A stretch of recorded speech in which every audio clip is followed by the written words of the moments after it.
нулевой емес, даже минуспен бастады. Әркімдер сол нулевойдан бастады ғой, нулевойдан. Жаңағы ғұламалар. Ал кім Довгань мырза миллионер болып бастап отыр да, мына жаттығуларды зерттеп. Сонда мен ойлаймын да, кімге керегірек? Ол бизнесше дайын масштабта, дайын материал қылып берген да бізге. Сондай индустрия қылып беріп тұр. Сіз просто өзің дамып аласың да, өзің 10 жаттығуды өтіп аласың да. Енді бар енді саналылар 10 жаттығудан да қағанда өзгеріп кететін. Бірақ мен айтамын да, 10 жаттығу, мына Аида ханым тыңдап отыр ғой, каждый раз мысалы, білмеймін енді бұл кісі неше рет келіп жатқанын. Бірақ бір кісілер келеді да, қарайды да, кетіп қалады мысалы. Қатыспауы мүмкін қайтадан. Ол аз, ештеңеде түсінбейді адамдар. Қай уақытта өтеді, өткенде де түсінбейді. Просто адамдар мына жерде не бар? Мына жерде не бар? Мыналар не алып жүр? Не үшін? Бұлар не айтып жатыр? Мынаның бәрі расында жұмыс істей ма деген сияқты. Өзіне адам уақыт беру керек. Осы жерде жүруге уақыт, әрі еңбек, қатысу да еңбек. Елдер қатысамайды. Кіріп қатысқанға, отырғанға сабырлары жетпейді. Құтты бір жайшылықтағы өмірлері оны тастап бір жаққа кетіп қалатындай. Еш жаққа да сіздердің бұрынғы өмірлеріңіз сіздерді тастап кетпейді. А зерттеу керек. Мен неге келдім сетевой бизнесқа? Мен таразыладым. Мен өзім үйдегілердің бәрін қарадым. Мен білдім, что өзгермей ештеңе болмайтын. Мен дымсыз отқан жоқпын. Бізде енді Құдайға сансыз шүкір, тірлігіміз болды, кәсібіміз болды, әйтеуір үйіміз бар баспанамызда. Енді мен бетіп ойладым, қараймын, біз бәрімізді күйеуіміз ұрсатын тұғын. Не телефонға қарап отыра бересіңдер, анау мынау деп. Ал өзі сол 50-ге толған кезінде центрный телефон береді, өзі телефонда зависать ететін болды. Сонда не көреді десеңізші, не көреді? Қалаулым, қосылайық. И приколдар. Мен бетіп ойладым сосын. Кім дамиды? Кім? Қарайым үйде. Балам жұмыстан басқаны білмейді, хотя ол да бастық. Күйеуіме қарайым, ол да бастық, ол да дамығанды білмейді. И келініме қарайым, келінім 4 баласы бар. Сонда бетіп ойладым. Дедім. Айткүл, өзіңнен басқа ешкім жоқ. Өзің дамуың керек. Деп мен тастадым, бәрін өткіздім. 100 мың теңгені арендаға алған помещением күніне 100 мың теңге табатын тұғыз. Соның бәрін тастадым, өйткені как белка в колесе. Қазір біреулер ойлайды, мен өзіме бизнес ашпасам екен деп. Бәрі ойлайды, қазір уже нарық заманы жұмсақ жерден теуіп жатыр адамдарды. Бұрын бәрі позор санайтын сатқан нәрсені. Қазір 2-ның бірі сатады. Қазір кіріп көріңізші, любойның статусына бірдеңені қойып қойған, елдер қам жасап жатыр, әрекет жасап жатыр. Ойлайды. Ал енді өздеріңіз ойлаңыздар, бір кезде сату позор болса, қазір актуально сатқан. А бірақ сол сені қандай деңгейге шығарады? Не нәрсеге шығарады? Адам не нәрсені білу керек, а білу үшін уақыт бер өзіңе. Огурцыйды бүгін егіп, ертең жемейміз. Сол үшін адам зерттеу керек. Жасау 10 жаттығуды. 10 жаттығу. Айттым ғой жаңағы, білмеген нәрсеміз бізді қырғын ақшаға шығындатып жатыр. Білмейсің ба? Ұтыласың. Білу керек. Ал білгенге ақша тұрады ақша. Ол сізге, ол ақша жоқ болып кетпейді. Ол ақша сіз миыңызға құйасыз. Расы миыңызға құйдыңыз ба, ол сізге пайда береді. Ал соны зерттеп, қарап, сіз өзіңіздің сыртыңызға шығып, өзіңіздің өміріңізді көресіз, таразылайсыз. Сосын бар вывод жасайсыз. Сетевой бизнестің бәрі мықты. Продуктыны тексермей-ақ қойыңыздар, оның білімі мықты. Мен сол үшін бардым, біліміне. Өйткені бұл болмайды, өзгеріс керек. Жаңағына шыбында қарап тұрсаң, жарық екен деп барып, стеклоға ұрынады ғой. Сөйтіп ұрынып жатырмыз біз. Ұрынып жатырмыз. Ол выход қасында тұр, где-то рядом.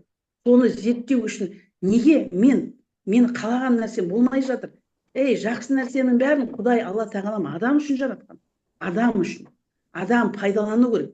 Жаңа айттым ғой, жаңағы бай көпестің жаңағы үйіне қызығып жүрген бір кедей есігінің ауласына кіргісі деп ішін қаралап көргісі келетін болған. Бір уақытта қарасы шошқасы кіріп кетті, қаңғып бұрды. Шошқасы кіріп кеткен деген ғой, мына шошқа менен жақсы болды ғой, кіріп кетті. Енді шыққаннан кейін сұрайыншы деген ғой, енді шошқасынан. Сол келгеннен кейін сұрап, шошқа не көрдің деп. Жуындылары көп деп айтып, жуындысы көп екен деп. Сол сияқты біз не нәрсеге қанағат тұтып, Біреулер бар, сізбен біз мүмкін кәсібіміз бар, жүрміз ғой, Құдайға шүкір. А біреулер бар, азғантай, салпылдап, азғантай. Бар біреулер, ыдыс жуады. Ана ыдыспен көміп тастайды ананы, көміп тастайды. Мен өз көзіммен көрдім. Аэропорттағы неге мен бір поварым барып, айтып мен құдалыққа барайын деп жатырмын, повар бір вакансия керек дейді, мен поварым жаңағыдай көріп берші дегесін бардым, поварым үшін сұрайын деп. Мен енді өзім жұмыс өткізіп тастадым ғой, мендегі поварым бос болып қалды. И араласып туыс сияқты болып кеткенбіз. Бардым аэропортқа. Аэропорттың ішіндегі жаңағы асханасына бардым. Сонда көрсеңіз, жаңа посудомоющий, менің посудомойкідегі жұмыс істеген қыздарым лафа болып өмір сүріпті. Кәдімгідей рахат өмір. Ана кісілердің өмірін көрсеңіз, ыдыспен ана адамды көміп тастаған, дәу кастрюльмен. Соған сенесіздер ма, неше мыңға жұмыс істеп жүрген? Сол кездерде 3 мыңға жұмыс істейтін. Ал неден ол? Адам басын қоспағаннан. Жұмыс істегенде адам басын қоспай, әрдеңе соған қанағат тұтып, бүйтіп мойын сұнып жүре бергеннен. Жоқ па мамандық? Бар ғой, іздесең тағы да өсуге болады ғой. Қазір мына онлайн жұмысқа ауысып жатыр бәрі, онлайн.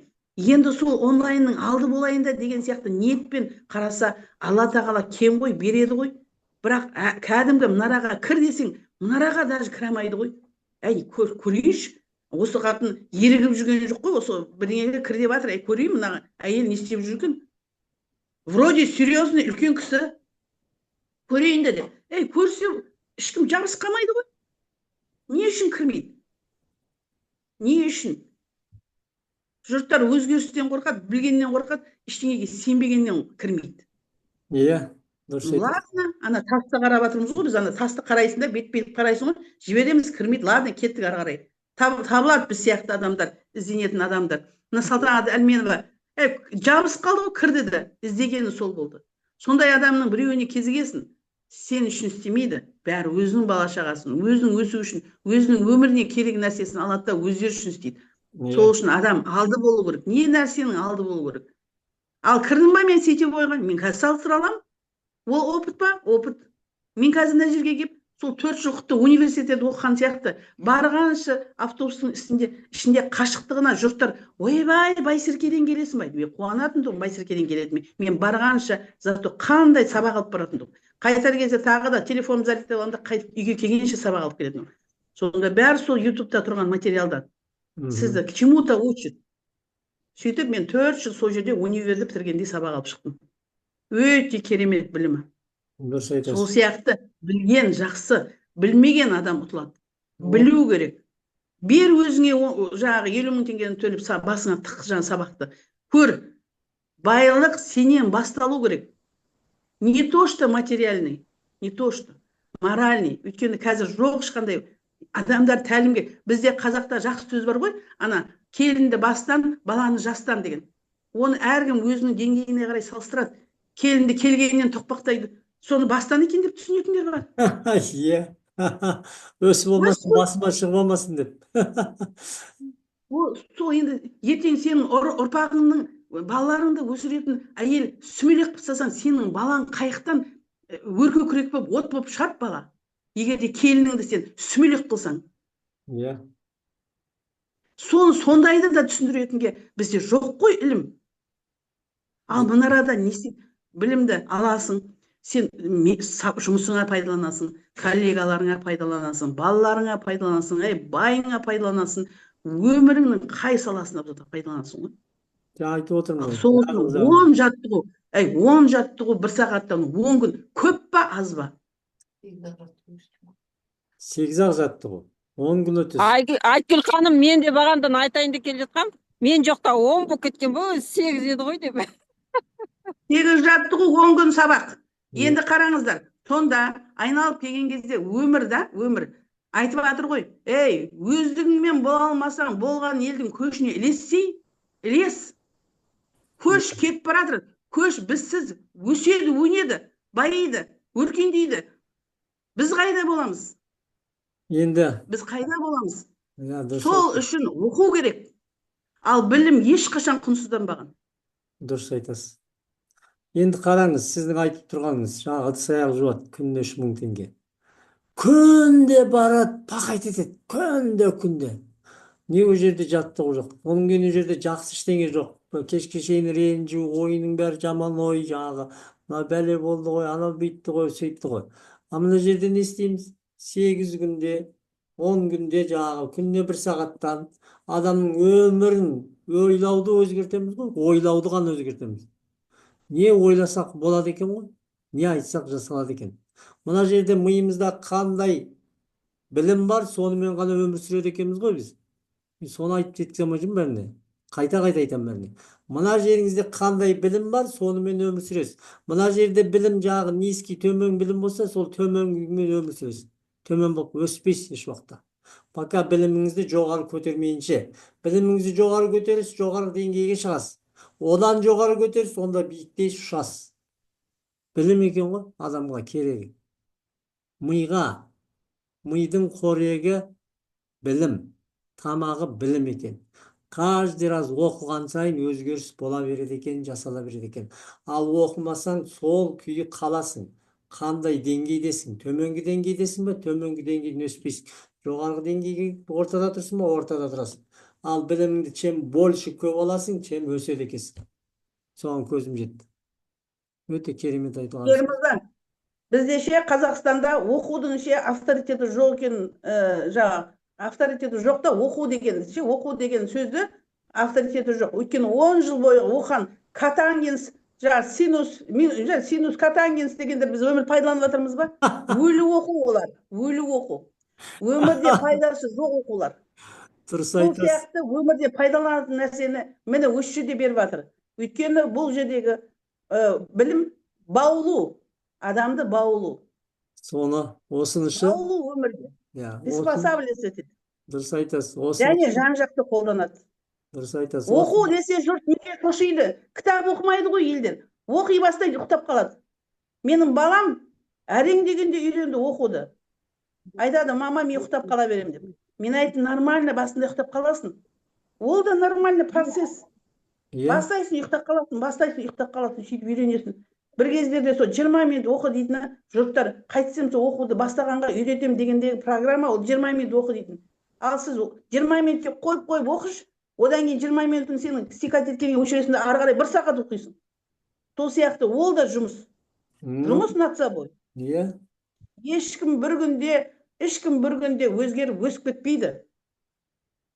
Ол целый процесс өсу деген. Дұрыс айтасыз. Қазір біз мына жерде жүріп, осы процессте жүрміз, қайнап жатырмыз бірге. Осының ішінде жүрміз. Кіресің, әйтеуір міндетті түрде сенің миыңа керек сөзді естисің. Оны Гаухар ханым айтады, оны Эльмира ханым айтады, оны Аида айтып қалады. Өйткені бұл запись емес қой, бір күнде қайталанатын.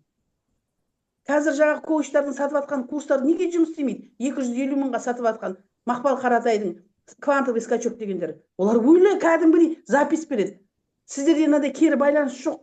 Довгиннің сол ғой ұтып отқаны. Тренер керек, тренер. Күнбе-күн тренер керек. Жұлдыздар жаңағы олимпиада алатын сияқты сізді күнде тренировать етеді. Күнде тренер қасыңызда, обратный связь қасыңда. Күнде чатта отырсын. Сол жұмыс істейтін болғасын, осындай керемет жерді жасап отыр. Дайын. Елдер ертең атағы шыққанда біледі, ақша табудың оңай екен. Что елдерге жақсы адам болған үшін ақша төлейтін. Бәрі кіреді. Ал кім басында, сол ұтады. Ал басында қазір біз өтіп жатырмыз ба? Бұл жұмыс қой, өзімізді дамытып жатырмыз. Ол сол келген адамда сол процесстен өтеді ғой, ол бір күнде мынау дайын атақты екен ғой деп келе салып, бір күнде фук етіп, жаңағы дайын нәрсеге келгенмен бірденен бай болып кетпейді ғой. Ол да өзін над собой жұмыс істегеннен кейін барып келеді адамдар. Өйткені оның сөйлеген жұмыс, сөйлеу мәнері, елдерге түсіндіру мәнері, өзінің түсінуі бәрі уақыт керек. Бәріне уақыт керек. По-другому жоқ уақыт, не, жолы. По-другому жолы жоқ. Жоқ. Сол үшін айтқан, мал да өзі, дүниеде өзі ғылымға көңіл бөлсеңіз дегенді сол үшін айтқан Абай атамыз. Ал уақыт, сол малды табу үшін сіз өзіңізге уақыт бересіз, сол ғылымды зерттейсіз, ғылым сізге бәрін береді. Авторитет те береді. Жүрген жерде сөзіңіз де өтеді. Қандай темада болса да ақыл бере аласыз. Ақыл сұраса, әрине. Сөйтіп өсесіздер. Сол үшін Аида ханым, бұның бәрі сіз үшін, неше адам отырмыз, тек қана сіз үшін айтылып жатқан дүние. Бізге әр адам құнды, өйткені әр адамның артында мыңдаған адам бар. Сіз өзгересіз ертеңгі күні, қаншама адамдардың, сіздің таныған адамыңызды біз танымаймыз. Ал ол адамдарға бәрібір де керек. Біз біліп тұрмыз, бізге керек болғаннан кейін елдерге керек екенін точно білеміз.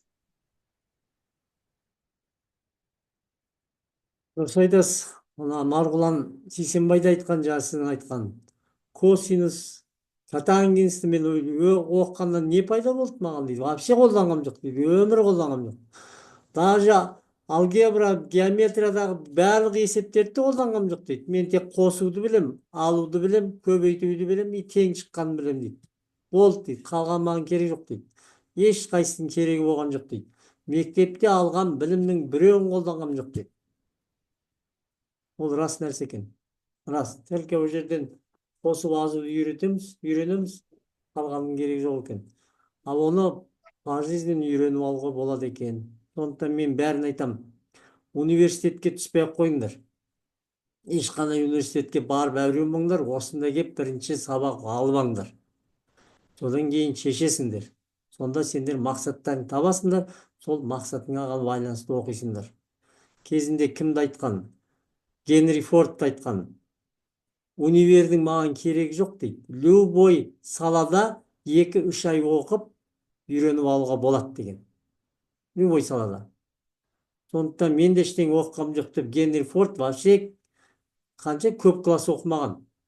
Тастап кеткен өзінің мақсатымен сол нені істеп, сол жаққа жұмысқа тұрып, кейін соның шайлық курсын ғана оқып алғанда кете берген.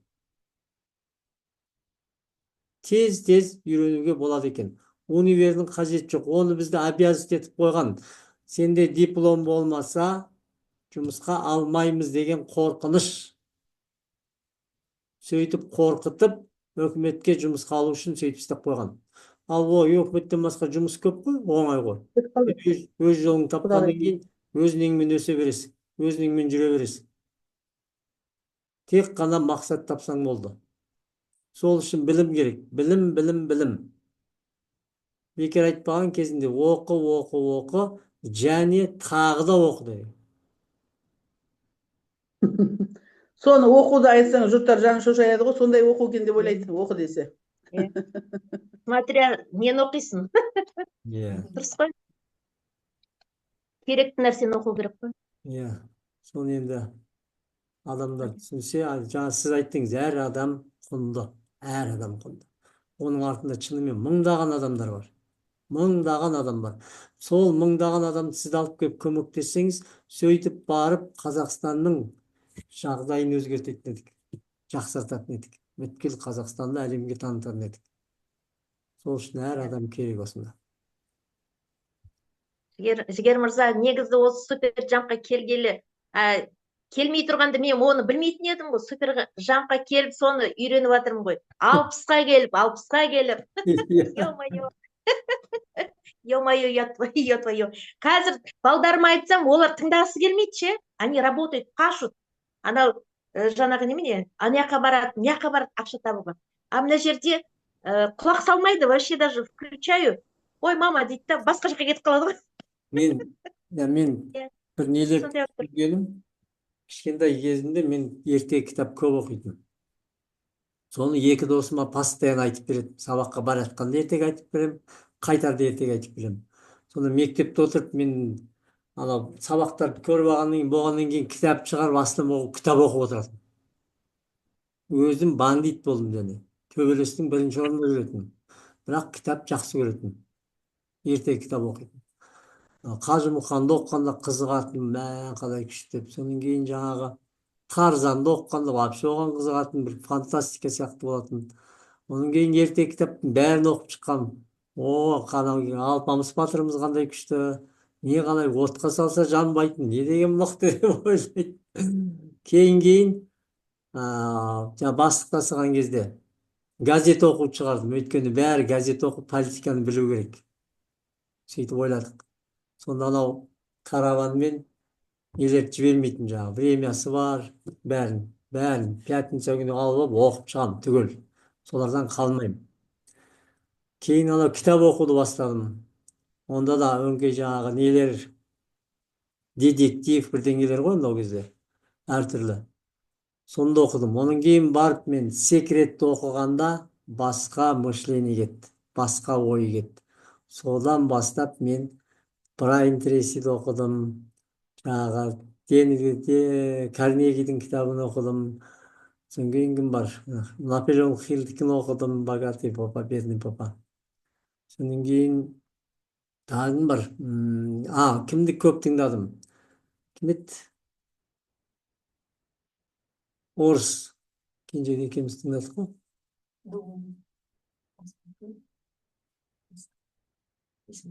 Жарайды, қазір есіме түскенде айтамын, ол мықты жігіт ол да. Керемет өзгеріс. Сола кітапты оқығаннан кейін беріп мышлением өзгерді. Сонда мен адамдарға қайтып көмектессем екен. Мектеп ашсам, осы сабақтарды беріп, оказывается, адам ауырмай ақ жүруге болады екен, өзін жазып ала алады екен, жолын аша алады екен, барлығын өзі жасайды екен дегеннен кейін, түсінгеннен кейін мен бір арман болдым. Мектеп ашып, адамдарға таратсам, оқытсам екен деген. Міне келдім. Қазір күшті. Вадим Зеланд, сіз часто айтасыз. Вадим Зеланд, иә. Вадим Зеланд вообще күшті, иә. Керемет. Сол білім.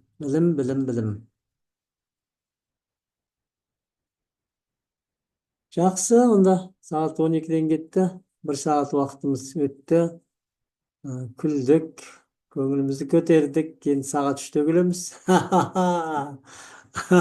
Души. Неге бақытты болып жүрмеске да? Таңертең оянғаннан бақытты болып, кешке дейін бақытты болып жүретін болсаң, өмірің соған айналатын болса, неге соны істемеске? Мен бәрі кеш-кешен өзім айтам. Ойлаған ойым жасалса, сөйлеген сөзім істелсе, неге жақсы ойламасқа, жақсы сөйлемеске? Ештеңеден қорықпаймын, еш нәрседен қорықпаймын, даже ешкімнен қорықпаймын деп айта берем. Өйткені менің ойларым өзіме жасалса, қорқынышым істелсе, неге қорқуым керек мен? Күмән тез жасалып кетсе, неге күмәнданым керек? Істеледі деп неге сене бермеске? Болады деп неге айта бермеске? Қарап отырсаңыз, оңай екен ғой. Өмір сүру оңай екен, бәрі оңай екен. Бәрі оңай. Біздің ойымызға байланысты екен. Әлемді ой басқарады деген сол екен. Жігер мырза, біз мына күлкіге кірген кезде біз бірнеше жаттығуды орындаймыз ғой. Иә. Сразу выполняется. Аудиотренинг та бар ішінде. Ішінде аудиотренинг бар, күлкі бар. Осанка бар. Связь. Дыхательный бар. Позитив бар. Позитив бар. Сосын жаңағы поддержка бар. Ойым таза. Ниетім таза. Екінші упражнение. Поддержка бар, орта бар. Өз ойының қожайыны боласыз, өз сезімнің қожайыны боласыз. Осанканы ұстайсыз. Жасарасыз. Жақсарасыз. Шынымен де Довган айтады ғой, сендер бақыттысыңдар деп. Кірген адамдар. Шынымен де біз бақыттымыз. Алланың көзі түзу екен бізге. Ол Довган мырза біз бірінші рет келгенде айтқан, сендерге $100 миллион боллай жетеді өмірлеріңе деген. Боллай жетеді сендер. Сендер одан артық табасыңдар. Соны сендер қайырымдылық жасайсыңдар. Өйткені сендер саналы миллиардер боласыңдар деген. Қайырымдылық жасайсыңдар деп. Просветленный дейді ғой, иә, просветленный. Жақсы. Енді оған көбісі сенбейді да. Нормально. Сенет, нормально. Гаухар ханым, бірінші білесіз ба, шүкіршілік өзіміз білгенімізге шүкір. Бізге де еңбек керек болды. Кәдімгідей біз осыған салып шықпай, қазір ғана аш жаңағы айтады ғой, жаңағы тоқтурайға ештеңе керек емес, жаңағы жуынды жесе де. Ал аш арыстан құсақты біз соны білген сайын уже петіп жатырмыз ғой, аш қасқыр сияқты, арыстан сияқтан. Жаңағы оқуға, білімге бұрын қалай жүрдік, қазір одан сайын білген сайын білгімізге батыр. И орта күшті көмектесіп жатыр. АВЛ-дың өзі чостой, бүгін жаңағы қандай бізге жаңағы санамыздың тоқтап қалғаны, миллион мен миллиардтың разницасында вникать етпегенбіз ғой. Көрдіңіз ба? Вникать етпегенбіз. Соның бәрін талдап берді. Сен деді, қазір самолетпен ұшсам Америкаға 12 сағат па дейді. Ал енді өзіңіз қараңыз дейді. Сол дәу үй дейді. Егер де сен айдан қарап төменге қарасаң, жер шары мынандай ақ кішкентай ақ дейді. Сол сияқты адамның санасы, смотря қай жерден, с какого угла қарайсың. Дұрыс айтады. Сонда біз бай болу үшін тек қана жаңағы ана балаларды жаңағы санасыздыққа тәрбиелеп жатырмыз ғой, балаларды кәдімгі арам шөп өсіргендей. Сонда өзіңіз қараңыз, дайын нәрсе ол ешкімге де керек емес. Сонда біз бірінші ел үшін қызмет жасауымыз керек, ел үшін. Сонда біздің мақсатымыз ұлы болса, жаңағы соған қарай сізге Алла тағала күш те береді, білім де береді, сол ниет сол ұлы болу керек екен ғой. Дұрыс айтасыз. Ұлы болу керек. Жақсы. Жаңағы ойлаймын да айтады ғой, жаңа айтты ғой. 1 миллиард доллардың ішінде сен әр күнің 10 мың доллардан құртсаң, осы заман жылға жететін болса, бір жерді краска етуге 20 мың доллар керек болса, 2 күнді бере саласың, оп-оңай ғой дейді. Оп-оңай дейді да. Сол сияқты сондай ақшаға жетсек, қаншама адамның өмірін өзгерте аламыз. Қаншама адамға көмектесе аламыз. Рахмет, сәттілік бәріңізге, жақсылық. Жақсы. Сағат 3-те келеміз. Кеттік.